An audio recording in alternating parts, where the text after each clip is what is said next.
So why did you change your name from Daniel to Daniel? What is that? No, that's a wonderful question. I was originally given the name Daniel by my great aunt, my father's aunt, in Cincinnati when I was born. And my grandmother, my mother's mother, said, no, he's going to be Danny, because Daniel was their maiden name. So that's where the Daniel came from. So that then you get a great aunt and a grandmother trying to figure out what the nickname's going to be. So I lived with Danny for a while. Then I became Dan. But then I remembered Aunt Sue, and I said, let's get Daniel. And then Luke's mother, was married to her, so Daniel's sort of a fun name. So when you write your books are under Daniel. I've actually, because some of my books are written sort of as experiments on the web, and I don't particularly want them to be sold. So some of them are Daniel C., some of them are Daniel Tayloride, and some are Daniel Taylor. So there are actually 4 nom de plumes, so to speak. Okay. It doesn't help sales, but it helps me differentiate. Yeah. So I created a private press called Forwards Press. Okay, based in Franklin. But there are 4 ways of spelling forwards. And so I play around with Forwards Press,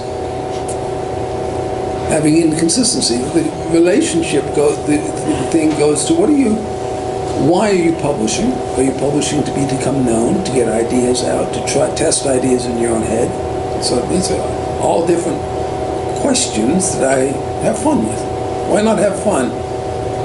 You might have too much time on your hands to be. So do I use Daniel or do I use Daniel? Most people... Or Danny. Danny, probably, no. Well, you probably should use Daniel if this is in a professional way for the story, rather than Daniel, because Daniel is a nickname. Okay. I just needed to get that done at the beginning because And you have a nickname too. It's called Nikki. Well, I was born Nikki. Yeah. And changed my name to Nicole. But no one started calling me Nicole. Everyone kept calling me Nikki, so I still go by Nikki. Okay, well, so you were both schizophrenic. I know, it's something, Well, the other thing we have in common, we have, I think, maybe 3 things that I identified when I was researching you, is we both majored in Russian. Okay. So why did you... Oh, я не говорю по-русски. Why did you major in Russian? Because I entered college expecting to go to medical school. And then in my senior year of college,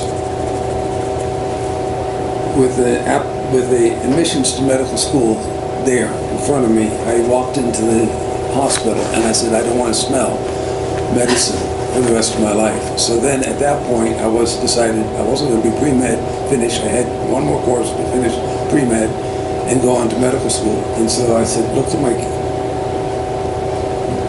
and I said, how do you make sense out of this transcript if you're going to take medicine off? And I counted up the credits, and I had a lot of Russian credits.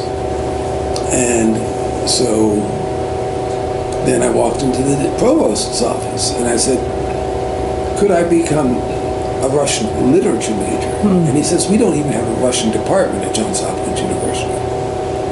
And I said, but look at all these credits I've got in Russian literature.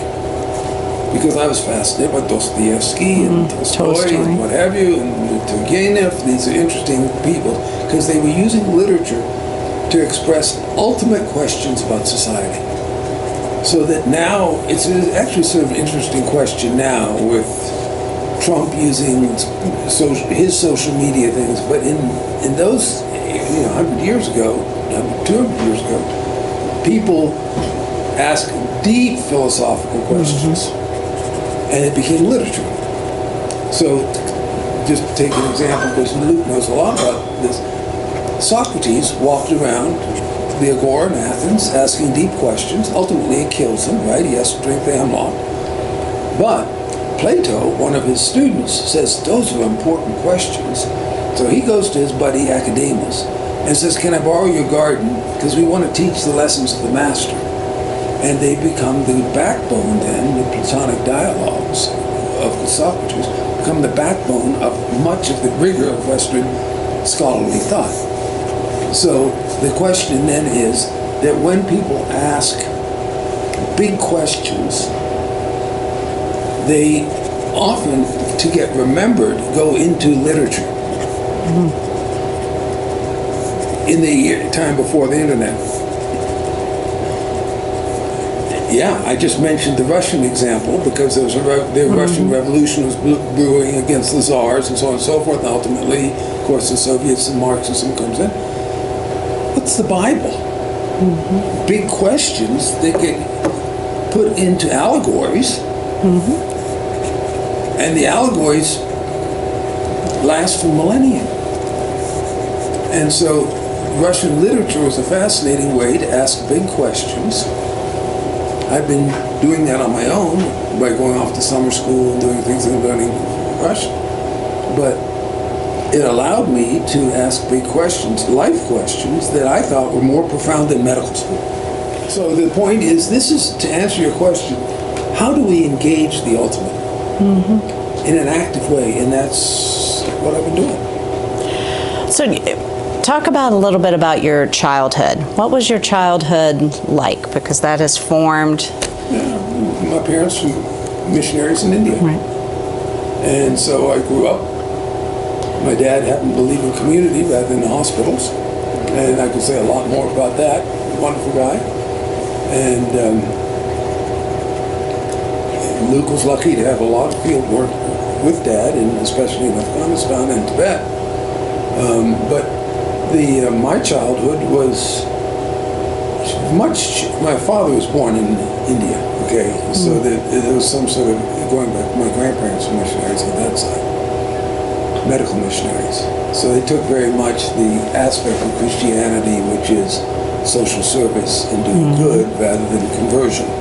That was, evangelism of the gospel wasn't nearly as critical as witness to the purpose of the gospel. But I grew up then post-World War in India in the late 40s and the 50s, running around villages, playing games with Indian kids, flying kites, whatever, and incidentally going to the jungle a lot. But what's relevant about my childhood is my parents had a really bright idea, which I've tried to continue with our kids. Take them out of school rather than putting them in school. So in my situation, my parents would, when we were in school in India, put me in school for about 6 months out of the year, and the shoulder seasons of the school year, Mom would teach me at home, and my sister and my brother. And then every 5 years we needed a sabbatical to get out of school. And so when I was 16, they said, we were living in a village in India called Narangwa in the Punjab. And they said, here, a few $1,000, what do you want to do this year? And I said, I want to ride my bicycle around North India. 16 years old? Perfect. Okay? And my language skills got a lot better. Living off of a bicycle. But, when Luke was growing up, we on a regular basis, Luke would go along with me on field work. And so, Luke, can you tell, Jane was trying to talk to me, can you tell her I'm in an interview? Jane's calling me. You could send a message to Jane saying I'm in an interview. She's calling me right now. Jane's the new president. Okay, we'll talk about her. I've got to remember to ask about that. Jane Engel. Okay. And she's up in Montreal right now. So anyway, I grew up, but... So what would you say the lessons that you learned not in school?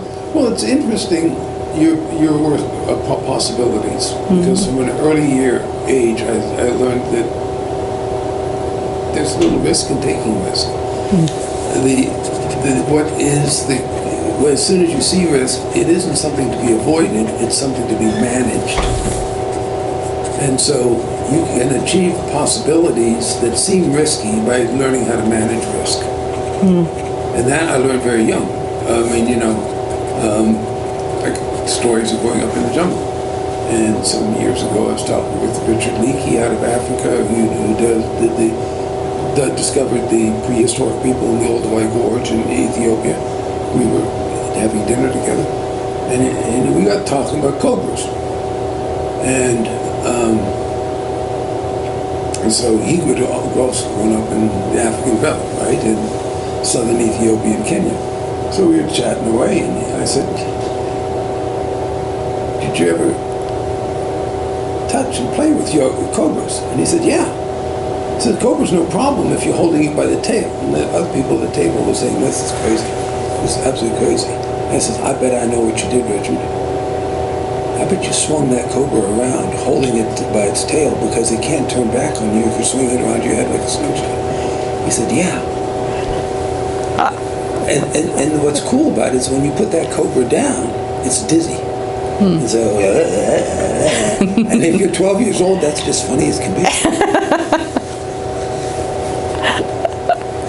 So, to answer your question, I'm just saying, you learn to, as a kid, and with my son Luke, whom you know well, my daughter Tara, who's here in town, my eldest son, who's a professor in Washington and Seattle. As a kid, they naturally are exploring and testing limits. And so what I learned and what I was blessed with was the whole option of testing limits and learning how to manage them, rather than somebody saying, "Don't go near the fire, don't get." Well, actually, how close can you get to the fire until you get burned? Not put it in a strict boundary. And so if you're learning another language, you don't know how to speak, so you try something out and make a fool of yourself. And those seem to be the principles that you've used at Future Generations University too, of just... So this one is sort of adventurers, Explorers Club, American Alpine Club, climbing mountains, whatever. Right. Yetis, all that sort of stuff. Well, but the principle of Future Generations coming from a very different direction. So that's why I'm going in this direction. I want to now take a hard turn the other way. Because my father was a scientist. And I learned early on, do a literature search. Do a what? A literature search. A literature search. Don't just go with your hunches. Okay, so I was interested that you did a literature search on me. So what happened when, okay, I'll give this as an anecdote so I don't just be talking grand theory. I had a lifelong interest in the mystery of the Yeti. That's a separate story. After we made the identification that the Yeti was not a hominoid, a wild human avatar of some sort in the jungle with Walt Disney, and then there's stuff like the Stormy Daniels stuff and what have you. After I did that, I was making good money showing up on stages on a Chewbacca suit and showing where the zipper was to reveal the true identity of the Yeti. Okay? But then I realized that the interesting story is not that. It's the habitat and the human presence in the wild. And so we then start to, I have some conversations with some significant thinkers, like the world's premier bear expert at the time, John Craighead, of course, the National Geographic, the king of the country, Nepal, okay? And we say, let's create a national park to protect this wild, because what's important was not the bear, which we found, or the Yeti, which we found. This is the largest intact subtropical habitat in the Himalaya Mountains, period. It is intact. Wonderful. Well, the question is how to set up a national park there. Well, there is a whole series of presumptions in 1983 about what a national park should be. It should be like Yellowstone. to oversimplify, where you put a perimeter around the park, and you then get a police force. And for Yellowstone, we took the U.S. Cavalry because there was an unemployment problem. The cavalry was out of business. We went to the back corners. So we needed an income source for our military, and so much of American thinking has been driven by the military budget, right? It goes back to George Washington, and it continues until today. But so we made the cavalry, U.S. Cavalry, into the National Park Service. And the proof of that is look at their uniform. Park uniform today is the U.S. Cavalry uniform. A little bit. So the assumption was, in the early 1980s, as national parks were now being created by Nature Conservancy and Conservation International, well, not Conservation International didn't exist then, but many groups around the world, that you needed a perimeter, and you protect the perimeter, wilds inside, people outside. Do a literature search. I'm trying to circle back, pardon me, but I'm going to use the question. I realize the literature search is really, really important, because that's what a value that I absorbed. Learn the language, study the literature. And you find that there's a huge critique of national parks for being failures. And because they create islands. So at that time there was things about corridors. Well, corridors don't really solve it, but several friends of mine, there's some really interesting corridor stuff we could talk about. If you want to go there, it's another topic. But also local people feel ripped off. I was involved in starting one of the national parks in Nepal that's now a tiger preserve, and the early national park there. And so the poachers came and we shot people. Boom. I'll teach them a lesson. Well, actually, it doesn't necessarily teach them a lesson, because they learn how to sneak in the middle of the night when the guard isn't looking. Well, once we got this stuff going, for instance, Angelina Jolie was starting a national park in Cambodia because she's adopted some kids from there, Brad, her husband at the time. So she says, well, what's working about your park? I'm trying to do a good thing, and everybody's ripping me off for my money. Well, start a national park. I said, well, yeah. You're declaring war on the local people. Because they think this belongs to them, and you're saying, an American film actress, no, I'm sorry. I'm going to steal this from you, and I'm going to use my money for me to do good. I'm just trying to help. I'm just trying to help. I could cry now if you want that part of this. So what's interesting then, interesting to me anyway, maybe to you, I've got a neighbor back up on the hunting ground on the south side of Spruce Knob. And he's now sadly deceased. But his name is Harlan. And Harlan and I are good buddies. And I will refrain from telling only this Harlan story, because it could go on the rest of the afternoon. Harlan said to me, when I said, Harlan, we've figured out what the Yeti is. It's a bear. And he said, oh, you mean the Bigfoot out here in the woods is not a Bigfoot? I said, well, that's a separate discussion. But Harlan says, we're going to start a national park. He says, no shit. And I said, we're going to start a national park. And he says, I want you to come over and talk with me. So he tells me to come over and talk to him and Adam Spawn. Oh, they've grown up together here in North Fork, just right over there. And they says, so I'm sitting down there by the wood stove, not one of these artificial wood stoves. And they say, why in the hell are you going to start a national park and drive the local people off the land? I said, that's the only way you can protect nature. And they use some very strong country words. And they say, that's not the case.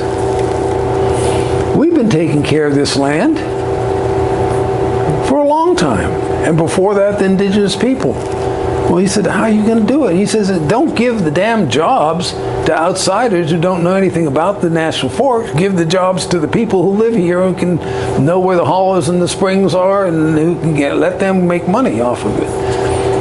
So we were sitting, Harlan and Amanda and I would and Harlan and Adam and I were exploring how this would be, and we just had a situation here where at that time in the early 80s, were very active in people's memory was all the aggressive to expand the national forest here in Mauna Kea efforts by the government, eminent domain, to take over key pieces of land. And so there was a lot of anger here in Pendleton County, and there's far from here, there's a place called Randolph County, and they were pretty pissed off there. And way down in Pocahontas County, they were upset because they were losing their land that they thought they were taking care of, and they didn't have control over. And so loss of control when they thought they were doing a good job. And that led to a very interesting understanding. What is the history of indigenous people, and I use that embracingly to be tribal people plus farmers who've been stewards for multiple generations, in taking care of their inheritance? And it turns out there's a lot of literature. It's just been dismissed by the conservationists. Because they thought that a necessary assumption was you had to take control. And the idea of partnership for coexistence of both had not, in the formal scientific sense, been figured out. But wait a minute. While that was the dogma that you were getting by doing a literature search, and that's what the literature was, there is behind that a whole bunch of interesting case evidence. So why it's important to do the literature search. I'm trying to follow a semi-logical line to your question. And so you see, for instance, in England, a lot of splendid conservation that's gone on the estates of the lords and the dukes and so on and so forth, where they owned the land and they wanted to pass it on, so they set up conservation management systems on their private land that created fishing reserves, hunting reserves, all sorts of precious species like in Scotland or what have you that were protected because the conservation ethic had come into the English. Well, of course, that's present in the United States. And a member of our faculty, Mike Recklin, whom I think you know, said to me, "Have you paid attention to what the Menominee Indians have done in Wisconsin?" I says, "No, I didn't even know about the Menominee Indians." He said, "This is amazing stuff. They have the most successful forest conservation in North America, in my judgment," Mike said. And I said, Mike just walked in. We could double check that. And they've been managing a huge tract of central Wisconsin as their tribal lands on the reservation, but with very careful feedback loops of monitoring which trees can be cut, which trees can't be cut, what are the animals, what are the great spirits. So you start to find that time and again. So digging a little bit more in the literature, doing the scientific survey, you find that we're now in 1983, we found there were a bunch of speeches that were given in Bali, Indonesia at the World National Parks Association meeting that happens every 10 years on the need to change the model from the militaristic Park Service model to being cohabitation. And they'd come up with an interesting idea, which was when you create a national park, put a donut around it and call it a buffer zone. Okay, that's jointly managed between the communities then. So once again, out of the literature comes an idea not all that different than Harlan and Adam Spawn. So I'm going to stop there. But as you start to this complex movement of ideas, just don't start with the regular assumptions. So let's go back to all of this was happening in West Virginia. Yeah. So these conversations are happening here, and we skipped about 10 years. So let's get you to West Virginia. Tell me what brought you into West Virginia, what happened to draw you here. Well, what year was it? In 1972. In 1972, I got my doctoral degree from Harvard. And so one of the members of the doctoral committee said to me, "Congratulations, now what are you going to do with your life?" you know?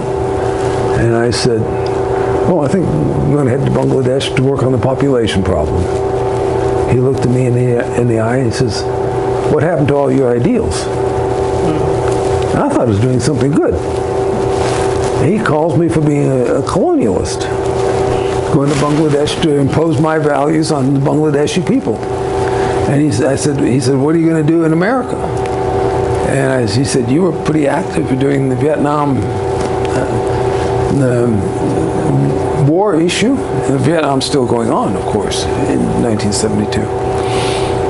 And I said, "The core problem is the values of parents aren't being effectively conveyed to their children, in my judgment. If you could solve the problem," and this relates to the West Virginia Scholars Academy, by the way, if you can solve the transition issue of tested values that come out of the family lineage and convey them with authenticity and modernization to the next generation, the young people wouldn't be so upset. And this was time, mind you, when student protests and, turning cars over and what have you. He said, "Well, how did you do that?" In one sense, I'm footloose and fancy-free, right? And I said, "Well, I'd create an outdoor-bound type of program for families rather than adolescent kids." I'd had a history of adventure education, right, growing up, whatever. And I'd been one of the instructors with a program called the National Outdoor Leadership School that started in Wyoming.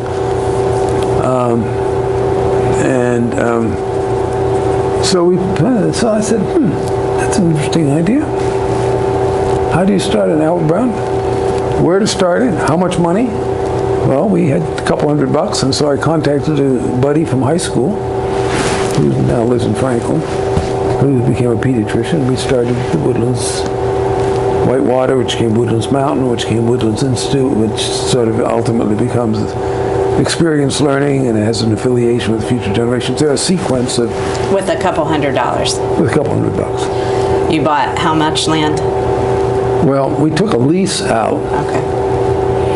On land that the Marriott Hotel was trying to buy on right over there. 400 acres on the south side of Spruce Mountain.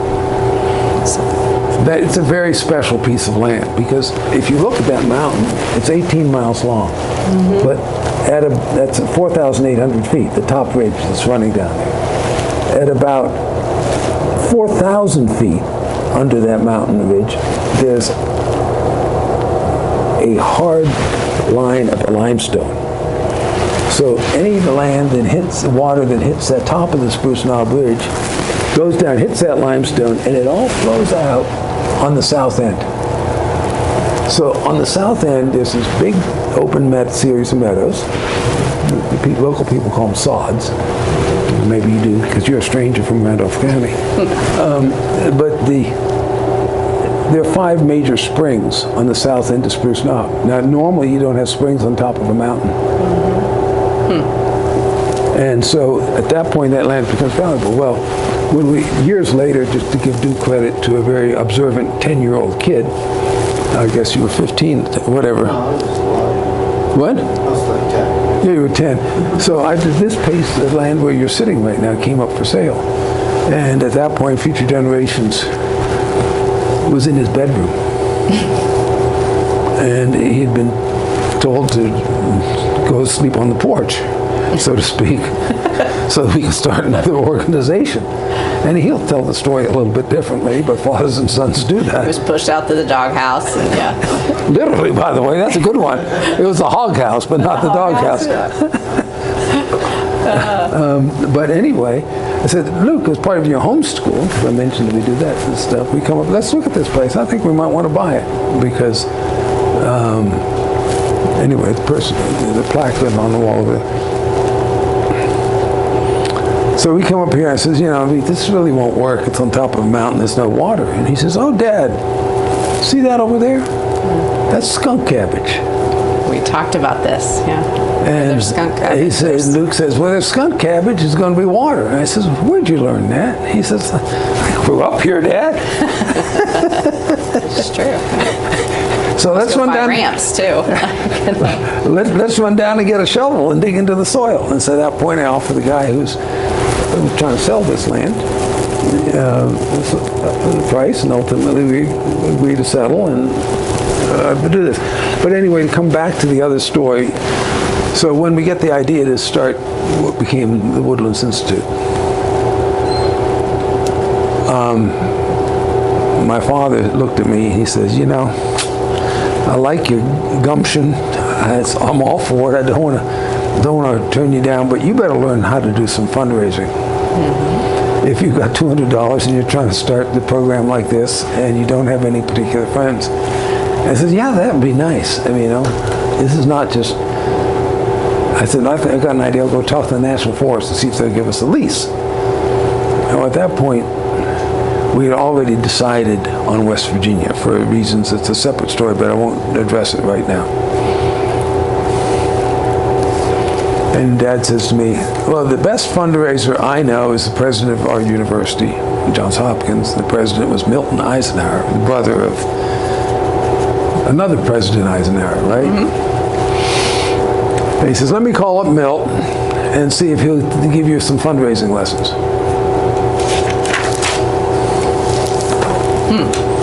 And Milton Eisenhower, he knew my father. I mean, Dad was a department chairman there, and he thought Dad's work was pretty interesting. And Milton says, oh, that's interesting, Carl. Send him on over. So I go into Milton's office at the Hopkins. And you're how old at this time? Well, that would be starting Woodlands would be 1973. Okay.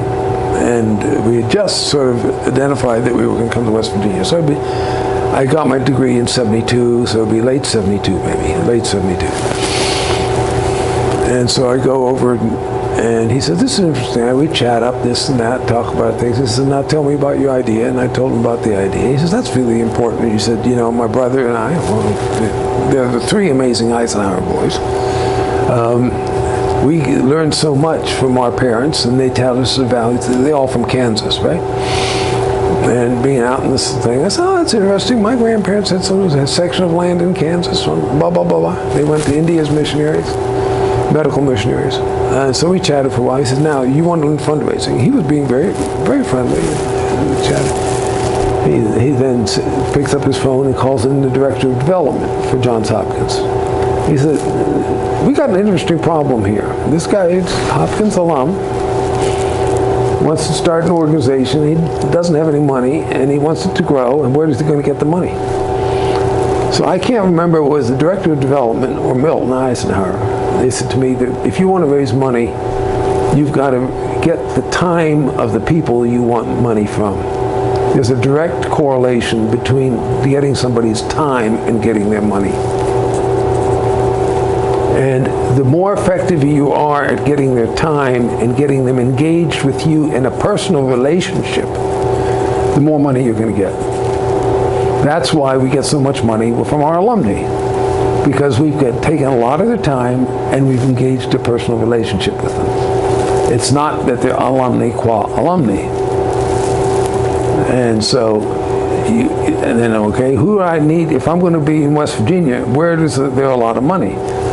And they say, well, you don't have any obvious ways into the coal money.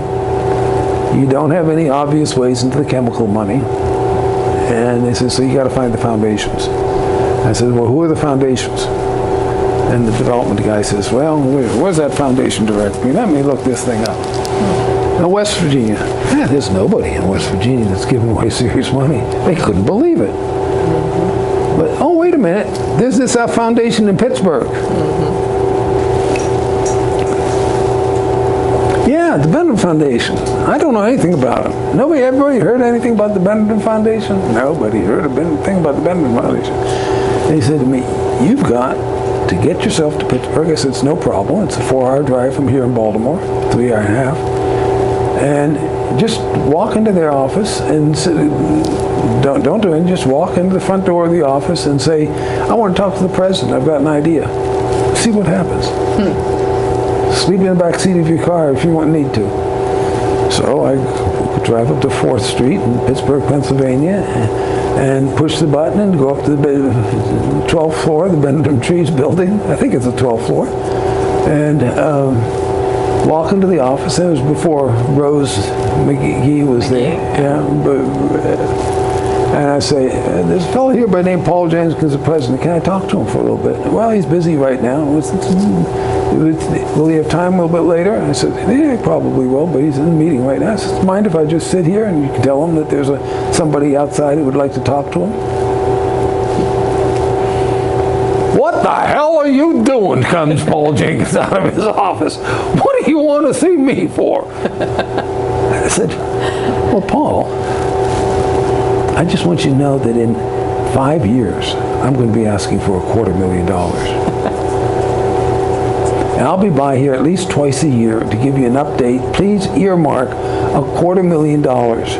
And we're going to be buying some land on the south end of Spruce Knob. I've got a lease on the land for 5 years. So anyway, what's relevant here is that he says, who are you? Where'd you get this idea? I says, well, actually, here's my name. Here's a little bit of mine. Are you for real? I bet you get that a lot. Yeah. Are you for real? Are you for real? And yes. You want to take my blood pressure? Paul says, yeah, you're welcome. Come back anytime here in Pittsburgh. I'll take you out to lunch. And so then began a friendship. And we ultimately, the whole story about the delightful day when I present the $250,000. Was it 5 years later? That's 5 years later. But in the course of that, he gave us probably another, I'm just pulling out of my memory, $150,000 for various projects we were doing.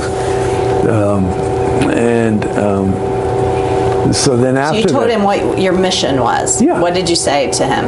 I can't remember. I wasn't taking Remember notes. what you... It would have been something on the idea of Outward Bound for Families.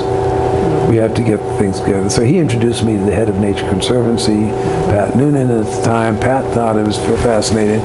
And the idea of this particular piece of land over there has deep... Do you want to take the call? It has deep historical links to the indigenous people. It turns out to be really important indigenous people's heritage, and I found some really astounding Native American artifacts back in the backwoods over there over the decades, because obviously this is over half a century ago. So anyway, the answer is that I really didn't. I had very little money. I was trying to build my house. So Paul found me a handy person to give consultant fees to, separate from the grant money that he was giving to the Woodlands.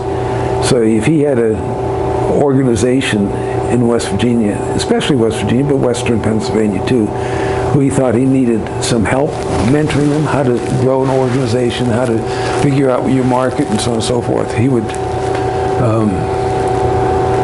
offer me a consultancy. So you consult with them to help them get off the ground? Or a program that was in financial difficulty or something.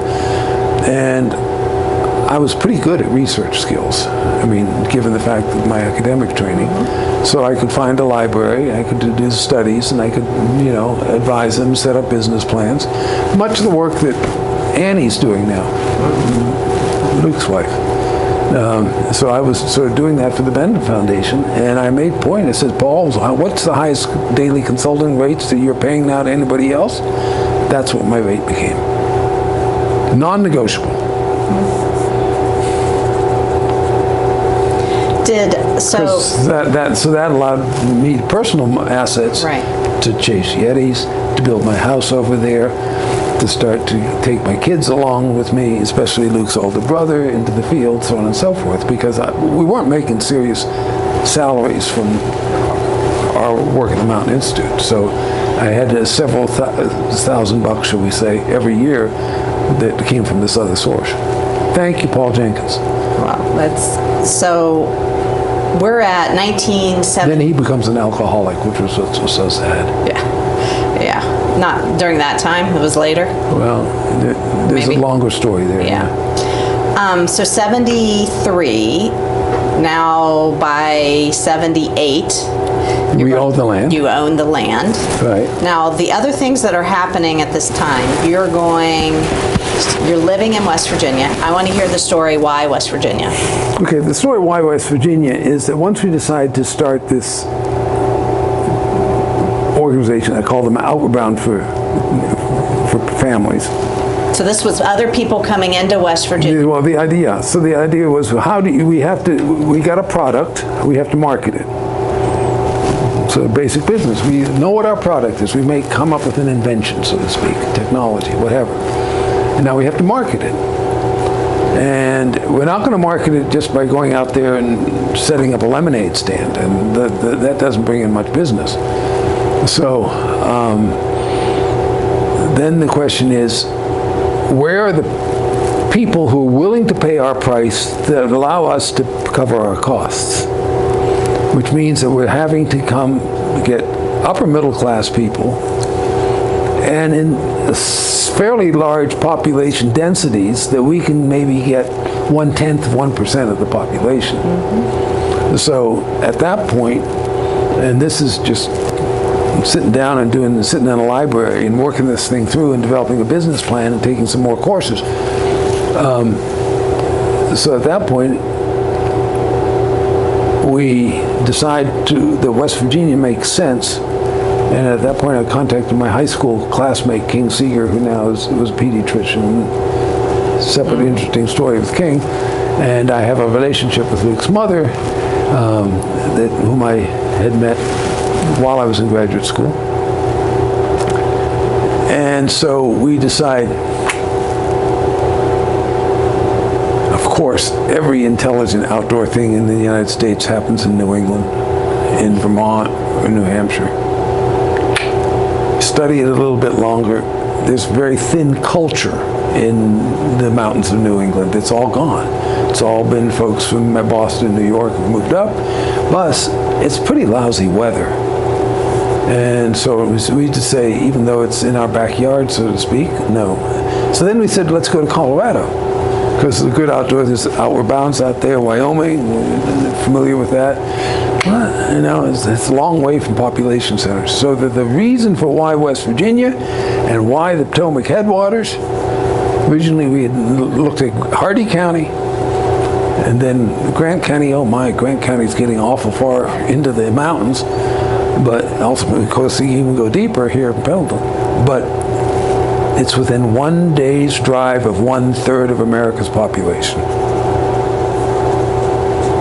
So you can get people to get in the car, to come with their kids, to come go into the outdoors, and you've got fabulous outdoors.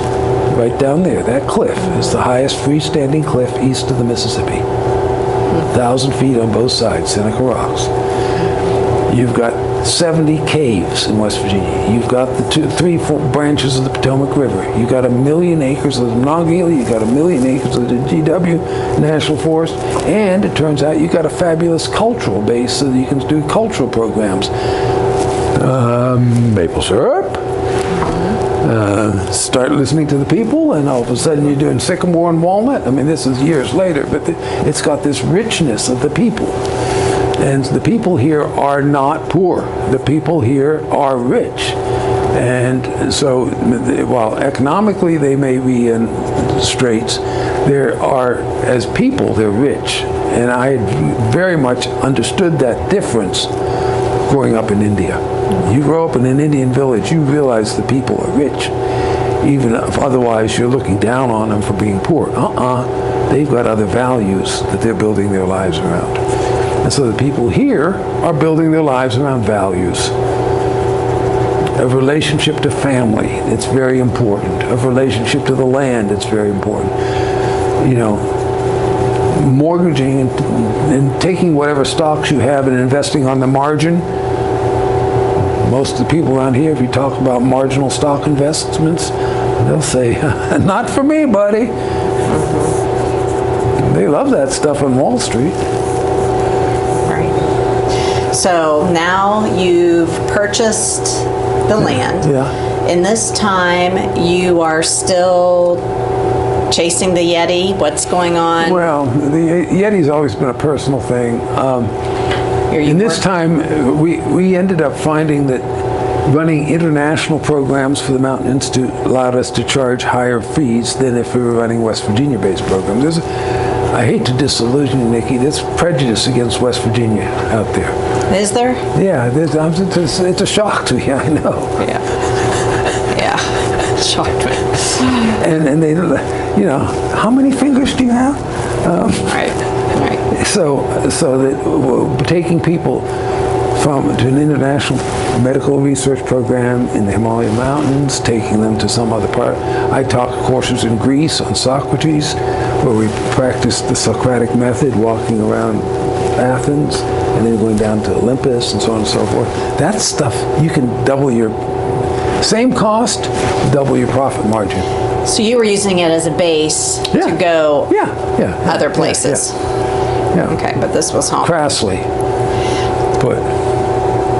And you tried at the time, did you try to have things where you were coming in trying to get interest into staying in West Virginia, having those same kind of experiential? We paddled the canoe in the Potomac River.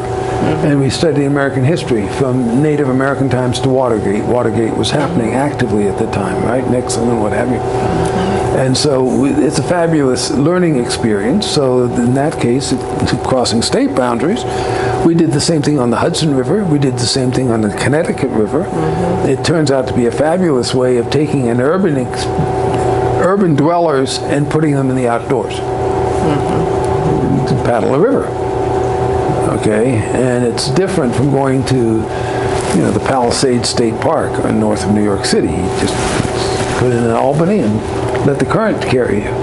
So the people, the folks who were paying you to come have these experiences, what, did they ever step foot in West Virginia, or were they coming, you were connecting with them at an airport to head out? Sometimes. Should I tell the Steve Forbes story with her daughter? His daughter? I don't even. Okay. Sure. Well, just the prejudicial. We were on the Potomac River, and Steve Forbes, as in this magazine. Forbes? Yeah. It wears his grandfather's name. He ran for president unsuccessfully. His daughter was on the program, an elite New York school. Elite. She was a bitch. And we were paddling down the Potomac River, and she was endangering. Every time she thought it was funny, she'd start swinging her paddle and splashing people in the canoes beside her. She would pull on up to the shore, and I'd say, "Everybody, take your thing out." "No, somebody else can take my wet bag." So one day I says, "You're endangering everybody here." I raised my voice, all the students, everybody would hear. "You're endangering everybody here. You come on over here." And I put her across my knees and I whopped her butt. Not where I thought you were going with the story. And I say, "Everybody see that? Can any one of you who want to start a lip, you're risking the safety of everybody. We're on a river, winds could come up, we'll be capsizing canoes. See what happened?" Next payphone she goes into, she places a collect call home, and I said, "If your daddy wants to come on down and take you off, that's fine." I was protecting them. Her daddy calls up the chair of our board, who happens to be a prominent Baltimore lawyer, and says, "The president of your organization physically assaulted my daughter." And he says, well, let's wait till they get off the river. So everything's fine, and then we'll talk about it. So the board chair said. And so he said, "We're going to have a suit." He said, our board chair said to him after the thing was all over. Your board chair said what? The board chair says to Stephen Forbes, "You're welcome to bring a suit against us. You realize you've got to bring that suit in Franklin, West Virginia. And an employer in Pendleton County is going to be sued by a major name out of New York City. How do you think the local jury is going to award this, and how do you think it's going to look when I start to manage the press releases that are coming out of here with a whole bunch of testimonies under oath from her classmates about why your daughter's a bitch. I would kind of wish that had made it to court. Sorry. So Mr. Forbes backed down. But it was the thought for this New Yorker of having to go to court, a respected New York family in that hillbilly town. Right. Wow. Well, so I always say... But everybody was safe. That was my objective. Right. We had an out-of-control 8th grade girl. And drama queen, whatever you want to call it, dangerous queen, she needed a whooping. And Luke never had any whooping when he was growing up. I just want to point out. You never got switched? You never got spanked? Yeah. Wow. You must have raised him right then. So we're at the point where now you buy the land. Yeah, so there's a lot more story, and you're running out of time. Well, so. You're working on so I want to get us to the point of you're here working on with being inspired by neighbors, what have you, but you're saving this amazing land at Mount Everest. These nature preserves. They came later. Parks. Okay, really quick. And this is an important sequence.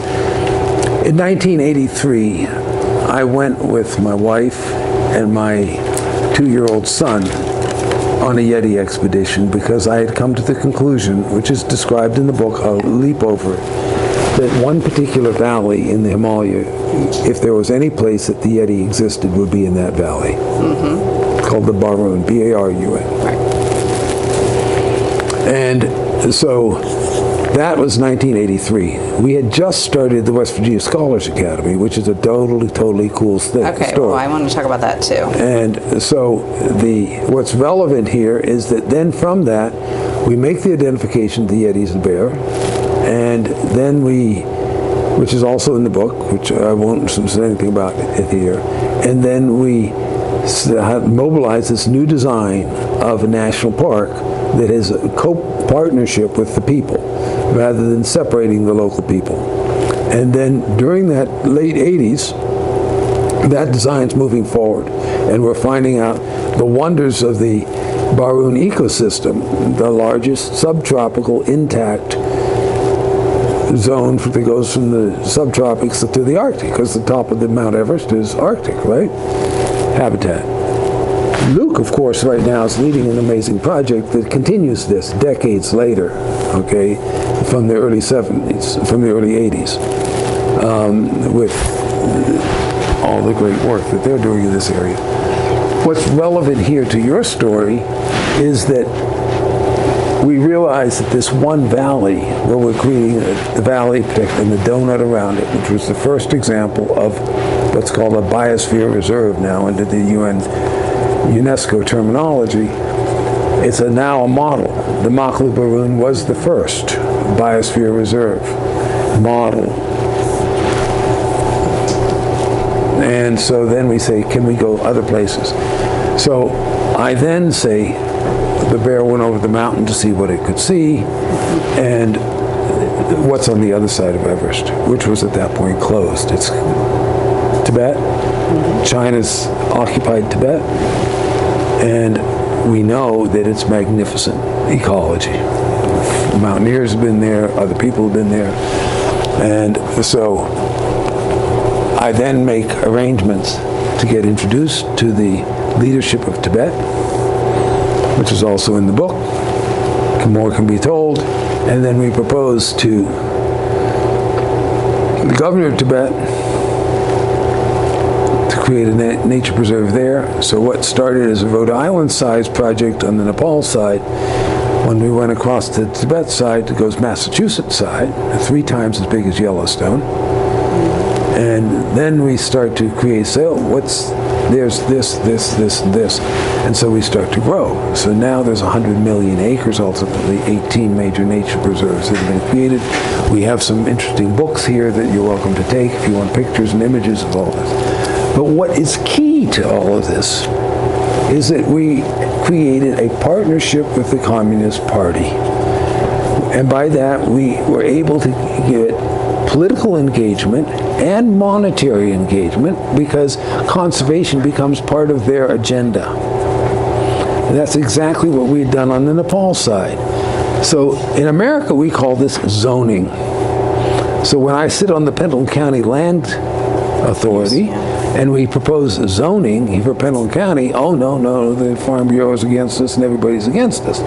But actually, land zoning allows local ownership to have more effective management of their land, which I won't go down to, but it's a very important point. But in China, then, what the Chinese Communist Party sees out of this, as we ultimately, and we can show you these pictures, the Chinese Communist Party sees in all of this is that as they're dealing with their exponential growth of their economy, they're realizing that they have a serious environmental damage that's happening from their exponential growth. Because, for instance, in one preserve that we initiated, which is the headwaters of the Yangtze, Mekong, Salween, and Brahmaputra rivers, I mean, big mama rivers, 1/7 of the timber trees of China live in those 4 valleys. And the Brahmaputra Gorge alone is 4 times deeper than the Grand Canyon. So if you've seen the Grand Canyon, just run that up 4x, 20,000 feet from the top of the gorge to the bottom, vertical. What's relevant here is that I put somebody clicking with a counter, 350 Chinese army trucks a day were clearing timbers out of the area. So we go and we say, let's create a land management program. Let's zone this area with sustainable logging so that Chinese civilization 1,000 years from now can still get this timber. So is that how you sold conservation to the communists? Yeah. Okay, it's all in management. It's in risk management. I come back. Everything is management.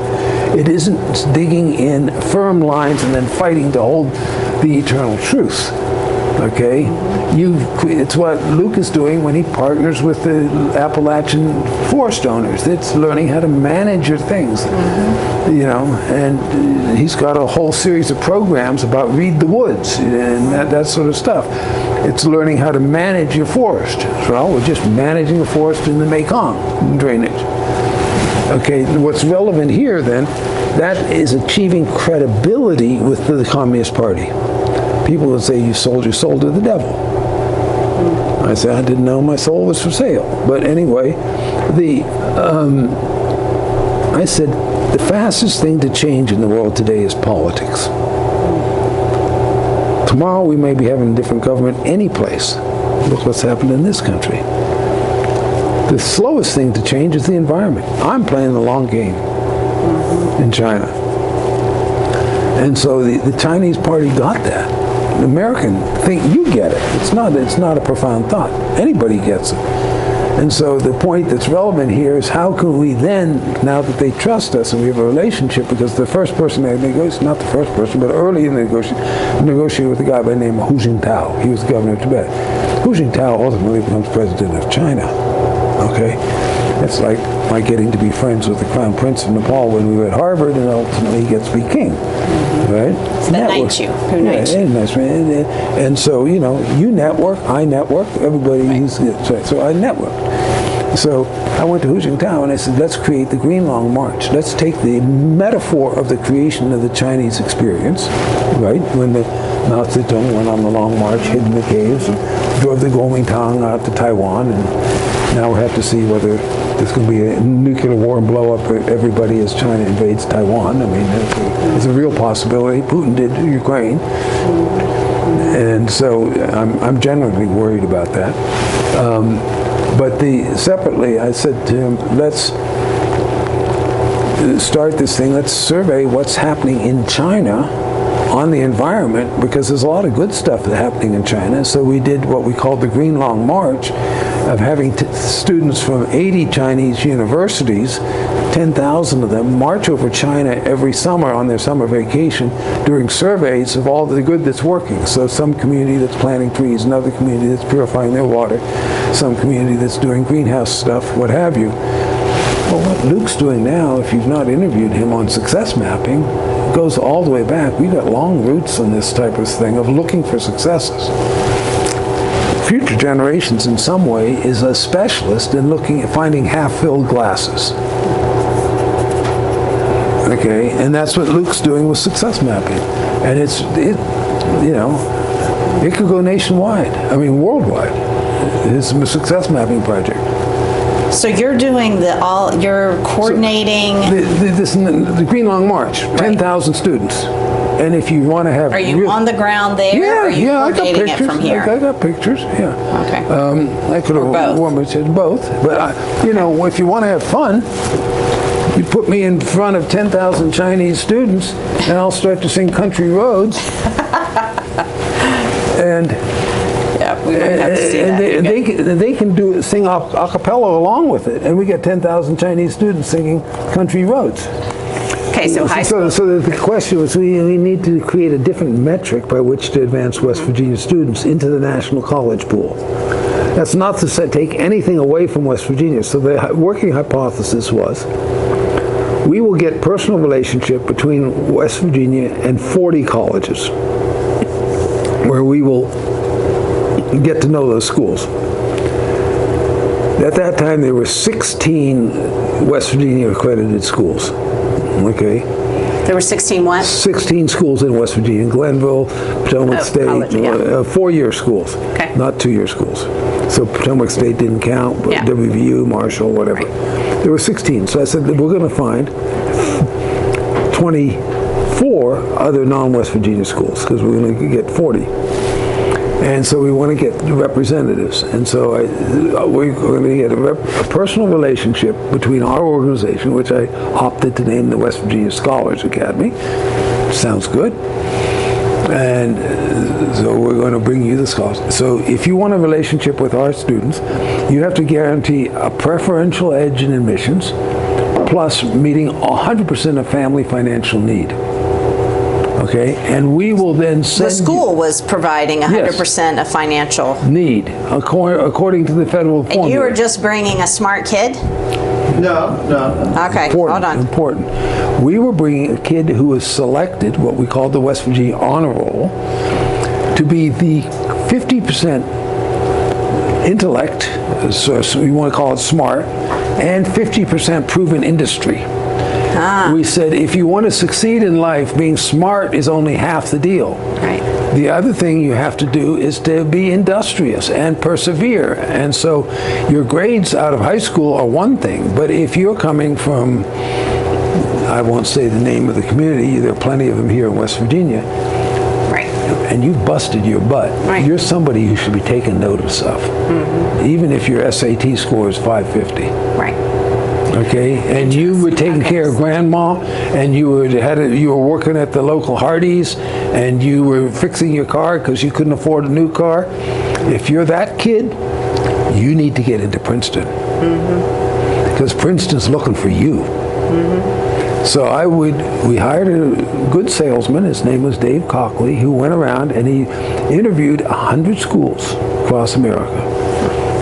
At this point, the Dodge Foundation's paying the bill. But in addition, all the selectees needed to be first generation. No, not at first. But No, we ended up with a lot of first generation. how about that? I thought it was one parent. David Hardesty's kid is not a first generation's kid. Fair. Okay. Was Ashley one? Ashley Hardesty was one of them? Might be, yeah. Okay, I don't know. Okay. So never mind. Okay. But we had some Charleston Blue Bloods, no doubt about it, and Clarksburg and whatever. But what's relevant here is that we start with what we call the West Virginia Honor Roll. And so if you're on the Honor Roll, you're going to get competitive edge in admissions, which means that they guarantee that your file is going to get read by the committee. It's not going to get dismissed by some assistant director of the committee. It's going to go all the way to the admissions committee. That's the criterion that we wanted as a competitive edge. Because sometimes the person who's just on the first review is going to have to be all over the West Virginia and Iowa. Who wants? Right. So that's the person's case coming first. The second thing is that family needs. So Hardesty's kid would not qualify, right? Bowles, Rice, McDavid. Right. But so that they get on the West Virginia honor roll, and then once you're on the honor roll, we go around at 4 different sessions across the state. Everybody gets mentored for a 4-day weekend in what to do when you graduate from high school. Do you want to go into family business? Do you want to go to the military? Do you want to go to college? What are your options? Do you want to go travel around the world? And so we had a variety of options to encourage people to think about who they are. The great question of Socrates, who am I? Okay, and they're supposed to discover themselves. And so we went and we moved these trainings every year among the 16 West Virginia schools. So they loved it, these two, because they would give us free room and board. We'd just be in dormitories and eating out of the cafeterias. Students got a chance to go and be on campus in a West Virginia school, see what the beds and the food is like. And the school's getting them there to show off what their schools are. These kids are pre-selected to be the most promising 100 in West Virginia every year by intellect and industry, 50% scores. And then after the training of these programs is done, we from the Scholars Academy select the top 12. And they become West Virginia Scholars. Okay. And the West Virginia Scholars get invited to this place called Spruce Knob, and they live in a yurt, just like polecats do. And they get mentored in 1 month how to write a 100-page autobiographical thesis addressing the great question of Socrates, who am I? And one question is, what's my genealogy? What is my family business? What's my value system? So on and so forth. We have a little bit of a template. And at the end of 1 month on Spruce Knob, you've got 12 kids who've written a 100-page thesis to the question of who am I? And they go home and they get chewed out by their parents for telling family secrets in their thesis. But when they come back, then now they're at the end of their 11th grade year. So they've been elected to the West Virginia honor roll. These 12 made West Virginia Scholar. We have graduation ceremony on the base side of Spruce Knob. Senator Jennings Randolph comes in a chopper, funded by Russ Isaacs from the Hex Corporation. And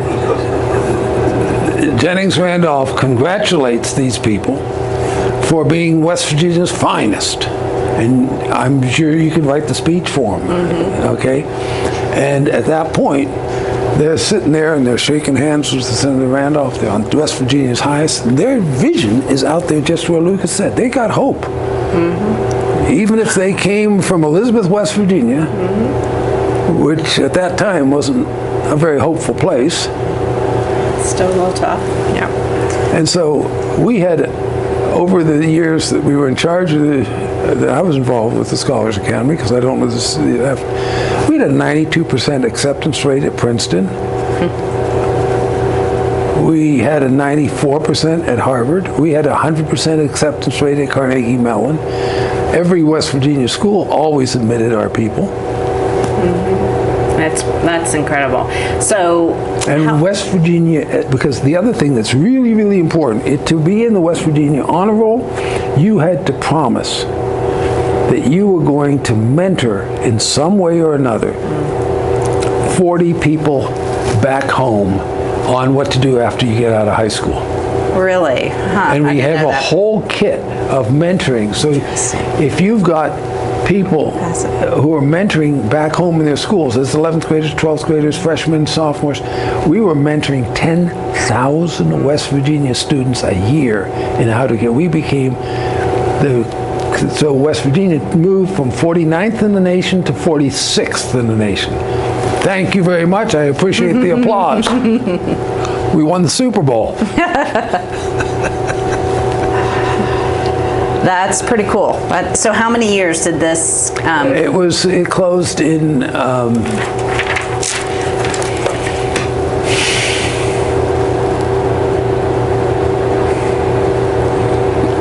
Of course, I was in leadership there until '92, and it ran until about 2000, and then it closed after that, early 2000. I don't know what year, but the basic problem is I left them with an endowment that Benetton was generous to, McCune was generous to, a couple $1 million, and the leadership of the institution spent down their endowment so they couldn't afford to run the program. Plus, the other reason, it was a financial problem. The other big reason was when Gaston was governor, he loved this program. And then after him, it came Underwood, of course, and then after him, Bob Wise. But Gaston had an earmark in the ARC money as the governor, so he could authorize. So Gaston would authorize about $250,000 out of ARC funds, and then Underwood continued it.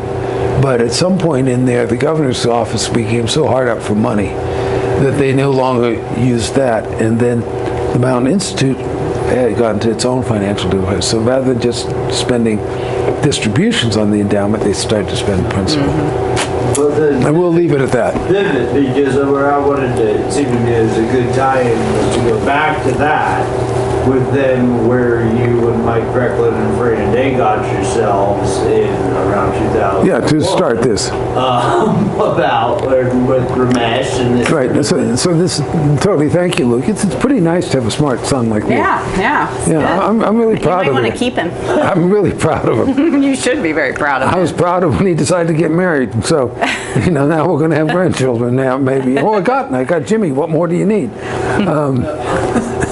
So, Helen, you're all set. Yeah, the hell in a basket. What's very germane here is, and to this issue is that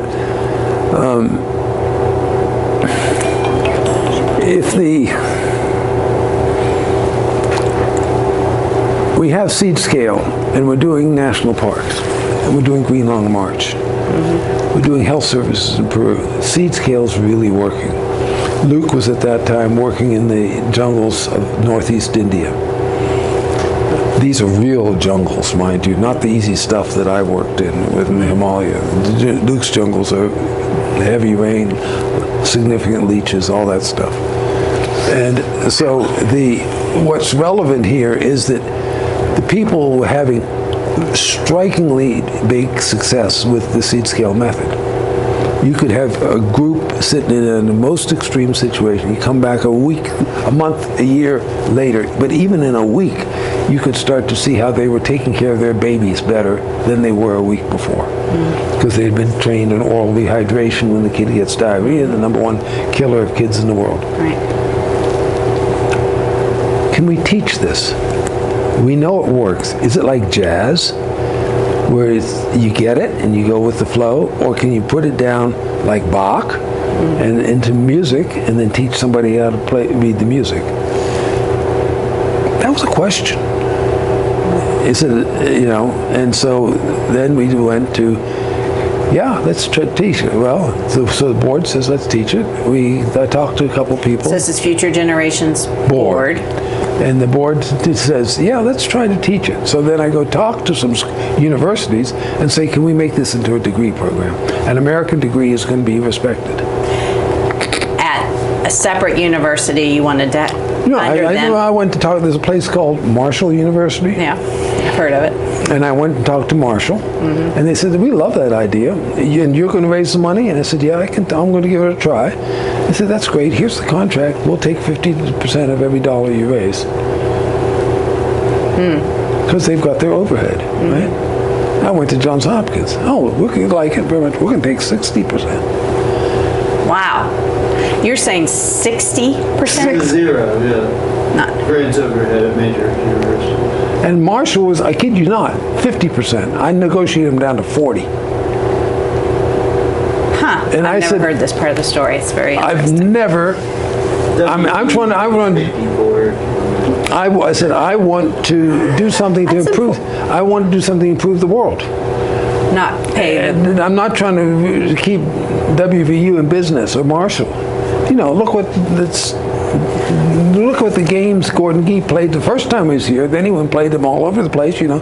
Brown University still rolls the outhouse down the hill to mock Gordon Gee.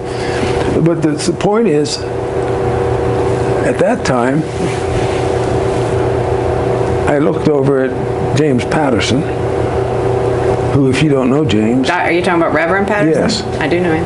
okay, well, I know, and I said, James, how hard, we were driving back from the discussion with Marshall. He'd gone with, he's a Marshall alum, he's proud of being a Marshall alum. I said, as we were coming out of Huntington, and he said, how hard is it to start a young university? He said, James, I don't know. I said, I don't know. And so I said, how do we do this? And so I said, well, the first thing I'm going to do is a literature review. And so I go and I start, and I get West Virginia law, and I find out about what's known as Schedule 20. And then I do this, and so then I say, who's the person which, and I, turns out to be a fellow named Daniel Crocker. Daniel who? Crocker. Crocker. And I said, I know Daniel from Glenville. He was head of admissions at Glenville. He's now moved to HEPC in Charleston. I said, Daniel, how are you doing? It's been a while since we talked, 10 years. Oh, yeah, how are you doing, Daniel? Mind if I come down and I want to share an idea with you? It might take a couple hours to talk it over. He says, no, it'd be good, let's talk. So we I go into the office and we talk for a while. He says, you know, my biggest problem, and I don't know whether you want to publish this, he says, the biggest problem I have here in HEPC, on Canal Boulevard there, is to make sure Bible colleges don't get accredited. Well, we just saw that happen. We just saw a crap ton of money go to him the other day. So, yeah. That's interesting. And so I said, well, how do we do it? He says, I can work with you. So here's Schedule 20. You figure it out. We'll take it before the board. And then I said, well, but in West Virginia, we can't take any risks until it gets approved by the Higher Learning Commission in Chicago. So we give authorization under the U.S. Constitution. It's the state's rights. But accreditation is done from the U.S. Department of Education. Okay, two different things. So ultimately, we're not going to authorize any school in West Virginia unless it's accredited to be a degree granting. So beauticians, colleges, what have you, aren't accredited, right? And so, or Bible schools in that case. There were two Bible schools they were especially worried about, which will go unnamed at this point. And so what's relevant here is that I can read a manual, I can follow directions. I mean, my airplane flew, right? But this time. Well, I had been another airplane before that. Oh, okay. All right. Okay. And so we filed the papers, and so then I went up to Chicago, and I talked to the office up there, and they said, this is an interesting idea. You filed the papers in West Virginia? Yeah, I filed the papers in West Virginia. You filed the papers. This is all back and forth. Lo and behold, we got temporary authorization. 7 years later, you have to graduate a bunch of classes. We got authorization, so now we're at graduate school. And so then the graduate school is doing what it's doing. It's got these amazing statistics, and I don't know what, maybe Chris Reiser's reports or something like that, but anyway, it's on the wall. Accreditation when? Well, we got initial authorization. We got full accreditation in 2007. We were chartered in 2003. Fran was involved in chartering us in 2003. Full accreditation 2007. Renewed 3-year renewal after that to just temporary. '09 decision. Well, anyway, there are stages. So we get full and final accreditation in 2009. That runs for 4 years, and then in 2014, we got into some financial difficulty on that. We made some mistakes in filing our paper, which doesn't need to go into your records, and so we just had to clean up some of our paperwork a bit, in self-defense. I was out of leadership at the time, and so the people who were here just made a couple of mistakes that they shouldn't have made. Paperwork is paperwork. So go back to you, I mean, just like who starts who's driving in the car and says, let's start a university. Like, I have to kind of go back to that. You just thought, I can read a book. Creating a university will help us go worldwide with a method that we know that works. Well, I think it is even simpler than that. Is they had been experimenting with, we have a method that works.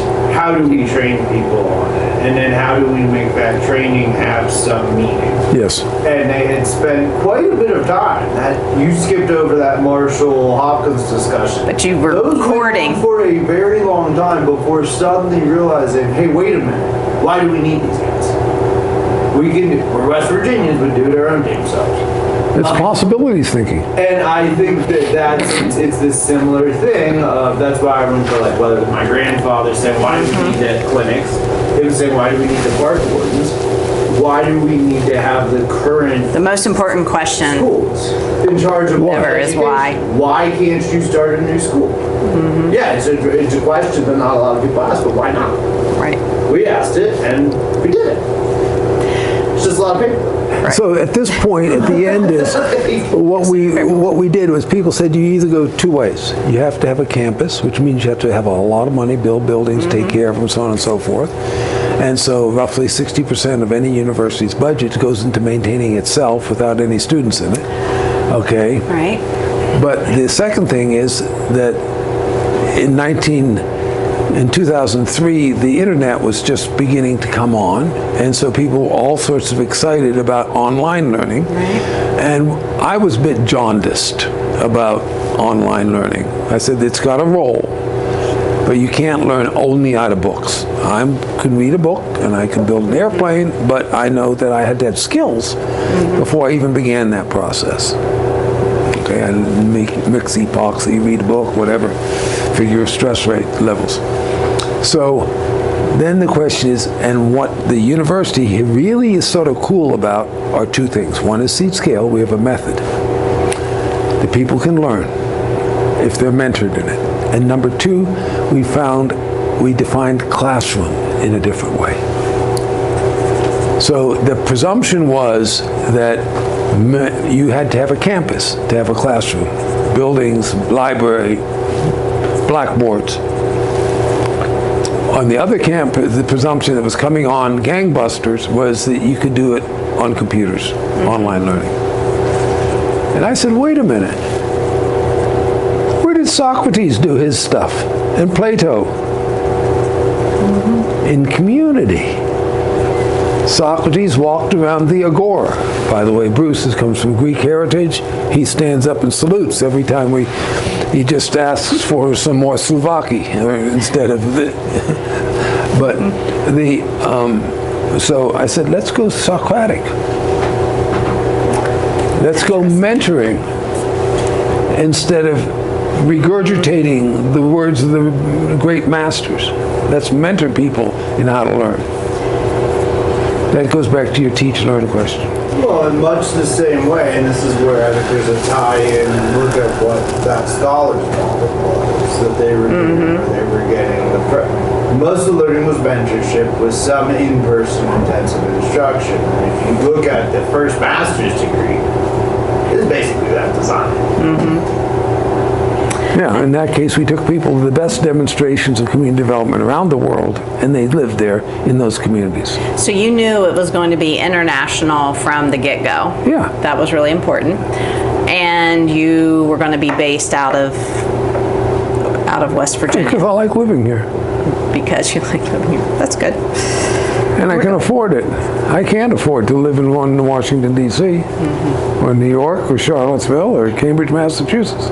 Well, it seems to me there's... That's a good question, though, because I have always wondered if you had gone to a state that has a laundry list of new school applications and is coming up with systematic reviews, would other states have taken the chance that the West Virginia higher education policy? There's no way of ever actually knowing that's not true, but I think it's noteworthy that, other than Bible schools, had anybody else proposed a new non-Bible school in West Virginia? Yeah, the military academy out of Winchester, but but the point is, I also came in with a track record in the West Virginia College Academy. And many people on the Higher Education Policy Commission knew that about the Scholars Academy. So now you have a university and you need paying students. And the students we really want can't pay. And the students you really want can't pay. So you do what? Here's my tin cup. Thank you for the gift, Nikki. How much was it last year? Don't you want to do 50% more this year? So your salesmanship comes into play. Well, I've also got one of the strongest stories to sell. I mean, give me a God break. Yeah. We're going to go worldwide with applied community development. Huh? Yeah. Well, but This thing is for real, and we got the creds. But you also get the what?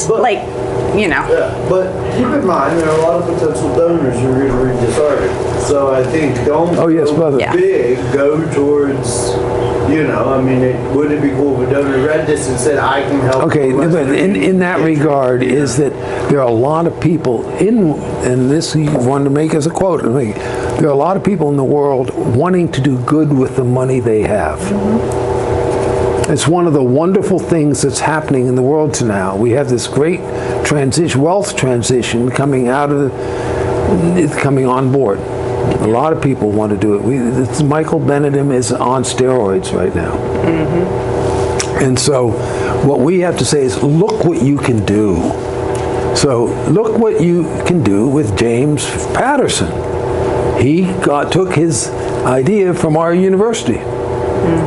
Look what you can do with Chito Maidwa, who then went to our program, and she ran for parliament in Zimbabwe against Robert Mugabe, and his thing, maybe we don't want to actually say that because she ends up joining his party and trying to reform the party from the inside, but she puts in mandatory sentencing for rape, she puts in mandatory equal rights for women when taking out bank loans.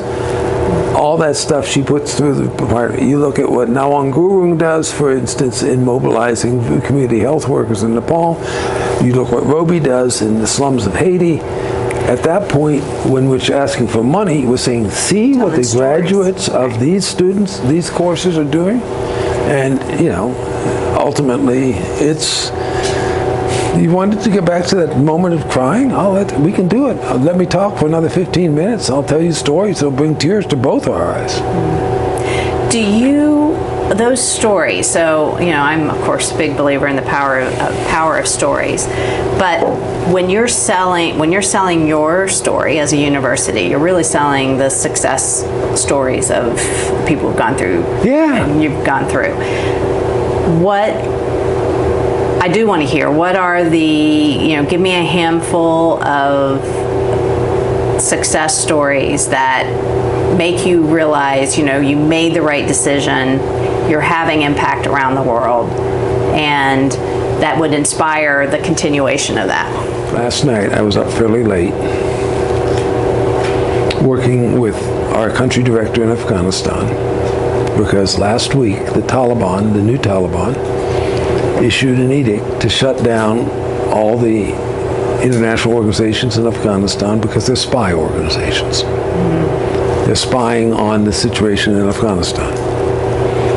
And Future Generations Afghanistan, as we speak, has a staff of 1,200 people.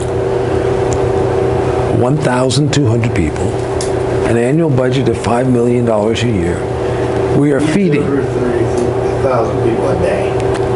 feeds more than 3 million people a month, and a population that's 33 million, 10% of the country of Afghanistan is being fed by future generations of Afghanistan. Okay. What so, percentage did you just say? 30%? They're being fed by? Well, 10%. 10%. There's 33 million in the population. We feed 3 million a month. Luke's worked it down to the thing. We've got an innovative, very exciting way that's based on research and experimental trials for why our feeding system really works. Because it's coupled also to an educational system, women's empowerment, several other things.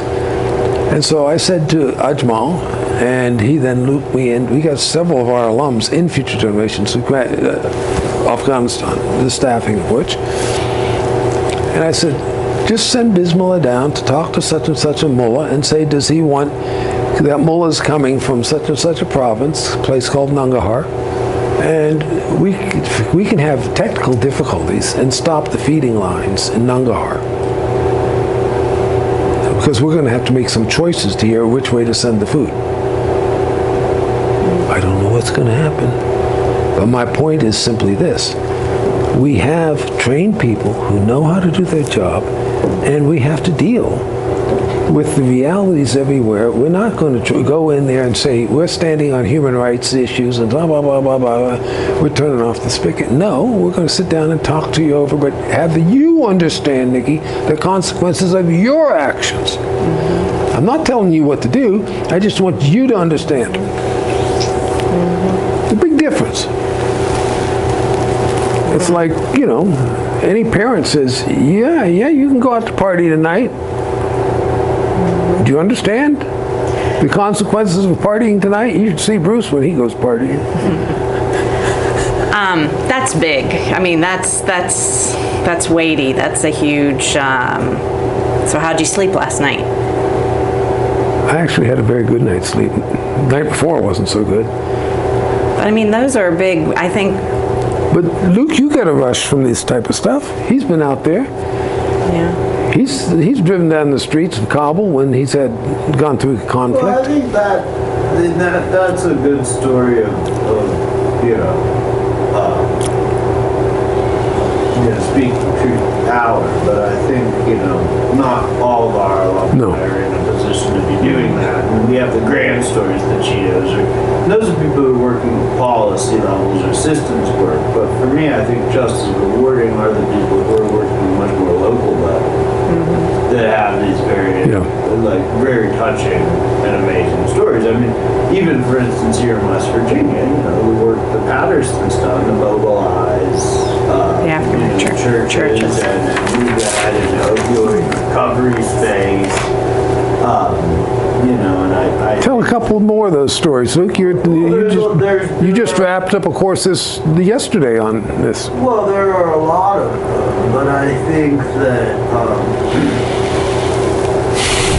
I think the students are only one thing that Future Generations does. I mean, I think on the other side we'll go to the maple. You've seen that, you've been part of it. And I just gave a presentation to the Conservation Leadership Summit here in the state last week and kind of made a slide and just kind of said, okay, let's rewind 8 years. And where were we? When Commissioner Leonhardt came in, and how did that grow? We didn't have an association, kind of training. Look at the Mark Bowers story. One man who kept a notebook, picked up the phone and told the Department of Agriculture that they were stupid. They called him back because he did that. I don't know if you've heard this story, but Mark called the department and said, you can track the new the Freeman Sugar Act and the new Farm Bill. And they said, no, we're not. He said, well, you just left $2 million on the table for West Virginia, hung up the phone. They called him back. That whole one farmer. And we got involved, but we didn't sit here and say, let's reinvent the maple industry. We watched a one proactive farmer mobilizing other farmers and the Department of Agriculture that was said, this is interesting. And our job is to come in and help nurture, facilitate, bring in the expertise. You also bring a level of you're holding people accountable too. I mean, and that, I think that's one of the things that holds our state back is this level of accountability. Yeah. But that's the skill we are passing along to so many of our students. But the story he just told about my dear friend Bismillah going down and talk to the Taliban, that's all Bismillah's going to do is going to hold up a mirror in terms of this is how the community is going to hold you accountable. We got numbers. We come in as not as opinionated mullahs, which is the way the American military did. Right. We come in and say, look at the facts. Because our frame is facts bridge factions. Yeah, I mean, and it's interesting. Just this week at Future Generations, to give you a dichotomy, Bismillah is bridging the Taliban and international, security forces, everything. Very different realities. I just facilitated all of the regulatory people at the Department of Agriculture to a listening session with our producers, and we just came up with a new regulatory framework for infusions.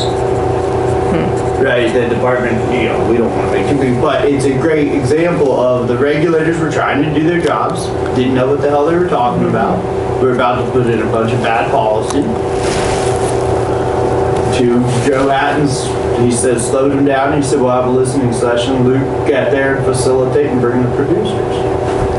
We're going to have a common sense policy now. And it's hopefully, as Daniel said, we don't know the end of the Afghan story, but we've seen this story. Everybody started to freak out when this happened. This happens every 2 years. It happened when I was there. We just go sit down. Sit down. They're not bad guys. They're human beings. It's honestly, it's the same process to work with, the street lords of Haiti as the Taliban in Afghanistan, as the Communist Party of China, and the West Virginia the legislature. Libertarian government of West Virginia. I mean, Oh my God, can I use that quote? That might be the best quote of all. I don't know, let's think how to frame that so it doesn't really that's rip. really good. But it is a point of, in all of these cases, Oh my God. it's about helping those governments listen to the people they are represented above. Right, but here's the other side of that one, Nikki. If you want to write that down, as Luke said, we might want to wordsmith that, but maybe not, because people ask me, how can you work in China? And I look at them in the eye, and I say the difference between working with the Chinese and the Americans is the Chinese know they're brainwashed. That's also another very good quote. Well, that was going to be that leads me to another question. You were talking about when the seed scale, and you talk about the community knows what they need.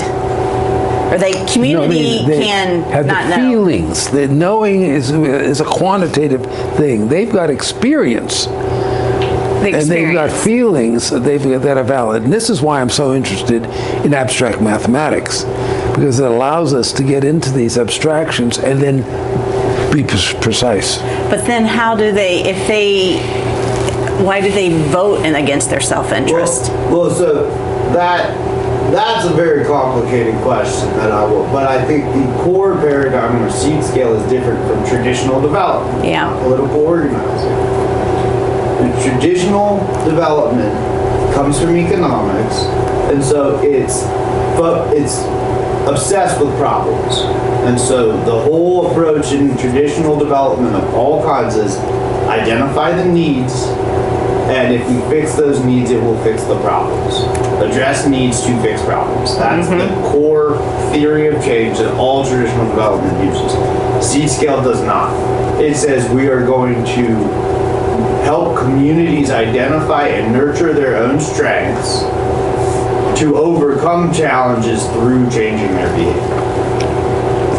But if you think about that, build from your strengths to overcome your challenges is so different than we will identify your needs for you and then fix them. One is an outside-in solving, the other is an inside emergence. It's the difference between engineering and complexity theory. But I don't know whether you've ever met a very remarkable person by the name of Luke Taylor. He is setting up a global program right now on success mapping. And has he told you about that? We've talked a little bit about it. I don't think we've talked It's much really about it. exciting. Okay. But it summarizes how the system I works. hear about it. Is Johan here? No. He just drove up. Oh, dude. Okay. Because this meeting Well, I don't know. Success mapping is not quite ready. Okay. Yeah. But it's the Let's have another meeting with Nikki later. way to get at how do we do this stuff at a large scale with technology. But it is premised on that idea that, like, you start with what is working.